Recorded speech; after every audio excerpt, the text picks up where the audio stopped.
बताइएगा, election commission के बाहर आप एहतजाज के लिए पहुंचे हैं और क्या समझ रहे हैं, क्या कहना चाहिए? देखें, पहली बात तो ये है कि इनको यहाँ पे बार बार वायर लगा के और कंटेनर लगा के बंद नहीं करना चाहिए था।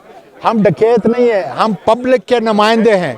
और क्या था हमारे हाथ में? हमारे हाथ में जो है इलेक्शन कमीशन नामंजूर के प्ले कार्ड थे। कम से कम इनको शर्म आनी चाहिए कि अवामी नुमाइंदों को इस तरह रोकना और उनको ये कहना कि आवाम की उमंगों की तर्जुमानी हम नहीं कर सकते, तो क्या ये चोर और डाकू जो है ये करेंगे उनकी तर्जुमानी?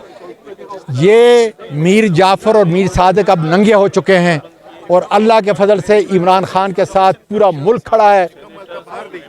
हर मुल्क की आवाज़ जिस मुल्क के अंदर पाकिस्तानी रहते हैं, इंशाअल्लाह ताला इमरान का साथ देंगे और पाकिस्तान अब एक नए पाकिस्तान की तरफ जा रहा है। सर, ये बताइएगा, बयान हल्फी को जिसको इलेक्शन कमीशन ने कहा है कि सर्टिफिकेट है बाबा, मैं खुद वकील हूँ, सर्टिफिकेट है।